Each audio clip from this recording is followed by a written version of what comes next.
বাপু ওই যে আব্বাসীয় খেলাপথে ঢাকা ৮ আসনটা কোন দিকে মোরে ওই জায়গাতে গিয়াই ফাটতে হইবে।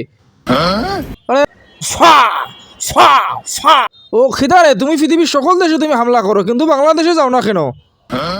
মামুর বেটা, আমাক তুমি জ্ঞান দিচ্ছ, তুমি কেন বাংলাদেশে যাও না? আরে খিদা বলবো আমার কথা বেটা, আমি যখনই আব্বাকে বলি বাংলাদেশের কথা শুনিয়ে আমার আব্বা ফিট খাইয়ে অজ্ঞান হইয়া পড়িয়া থাকে। ঘটনা খিদা আমি আজও বুঝতে পারলাম না। তা মামুর বেটা, তোর আব্বাকে ফোন দিয়ে শুনেলে সে কেন বাংলাদেশের কথা শুনে ফিট খেয়ে পড়ে থাকে? হ্যালো আব্বা, খিদা বলতাম আব্বা, আপনার জন্য তো আমার কোনো মান সম্মান থাকতেছে না আব্বা। এই বেটা, ইরান যেই ফিলি মিসাইল মারতে আছে, মুই বেটা ইরানের ডরে বেটা হাসপাতালে আমি লুকাইয়া রয়েছি। তুই বেটা কি শুরু করছো ফোন দিয়া? কি কবি ক।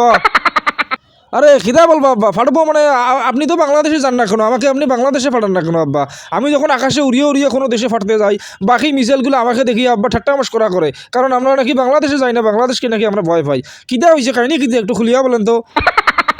এ বেটা, তোর এই দুঃখের কথা কি কব বেটা? তোর জন্মের আগে মুই একবার বাংলাদেশে গেছিলাম ফাটতে, বুঝছো?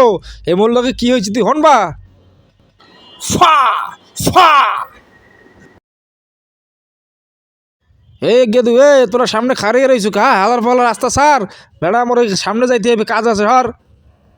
ওই সালা, তোর তো সাহস কম না মাইরি সালা, আমরা হলাম এলাকার চান্দা সমিতির সভাপতি। সালা, এই রাস্তা পার হতে গেলে, এই বাংলাদেশে প্রবেশ করতে গেলে চান্দা দিতে হবে, চান্দা। ফটাফট চান্দা বের করো এবং চলে যাও।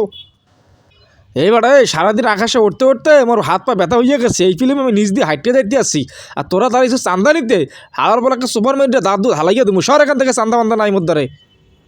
ওই সালা, কাকে হুমকি দিচ্ছিস মাইরি? সালা মনে রাখিস, এটা বাংলাদেশ, তোকে চান্দা দিয়ে এই রাস্তা পার হতে হবে, এরপর তুই যেখানে খুশি সেখানে যা মাইরি। আরে ভাই, আপনি মনে খুশি নিবেন না, আমার ছোটো ভাইয়ের একটা মাথা গরম তো। নো চান্দা দেওয়া দে ইন্ডিয়া টুডে, ইয়োর চান্দা ইজ দ্য মাফ। এই বেটা, মোর তো ভাবতে অবাক লাগতে আছে, বাংলাদেশে এখনো তোর মতো ভালো মানুষ আছে। তো বাপু ওই যে আব্বাসীয় খেলাপথে ঢাকা ৮ আসনটা কোন দিকে মোরে ওই জায়গাতে গিয়াই ফাটতে হইবে। আরে ভাই, আপনাকে তো আমি বলছি চান্দা লাগবে না, কিন্তু আমি তো বলি নাই যে আপনাকে আমি এমনিতে যেতে দেবো। আপনাকে আব্বাসীয় খেলাপথে ঢাকা ৮ আসন দেখাই দেবো, ঠিক আছে, কিন্তু চান্দার পরিবর্তে আপনাকে এখানে সমঝোতা করে যেতে হবে, বুঝতে পারছেন?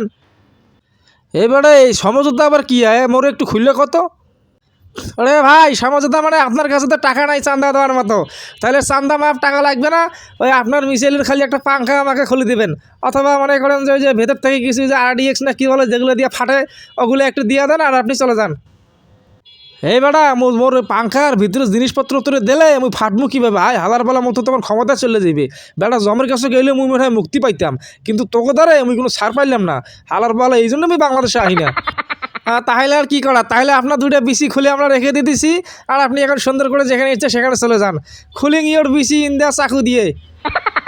আরে খিদা বলেন আব্বা, এই জন্য তো আমি বলি যে বাংলাদেশ থেকে আপনি আসার পরে আম্মা কেন আপনাকে তালাক দিয়ে চলিয়া গেল। বুঝছো বেটা, শুনছো মোর দুঃখের কাহিনী?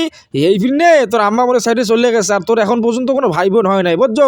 হালার ফলে তুই যেখানে যাও না কেন ভুলিও বাংলাদেশে যাবি না বেটা। ওরা চান্দা ছাড়া কোনো মিসাইলে ঢুকতে দেবে না, ফাটতে দেবে না, কোনো কাম হইবে না। ও ধারে পড়লে তোর কাম শেষ, তুই জিন্দিগিতে মুক্তি পাবি না। আরে মামুর বেটা, তোরা তাহলে এরকম কাপুরুষ, তোরা শালা বাংলাদেশে গিয়ে মার খেয়ে চলে এসেছিস। শালা আমি তো ভাবছিলাম তোকে আমি মারি ফেলবো, তোকে আর কি মারবো? তোরা বাংলাদেশে গিয়ে যে মারটা খেয়ে আসিস, যাও সর এখান থেকে। শালা নির্লজ্জ, নিজেকে পৃথিবীর সব থেকে শক্তিশালী মনে করে।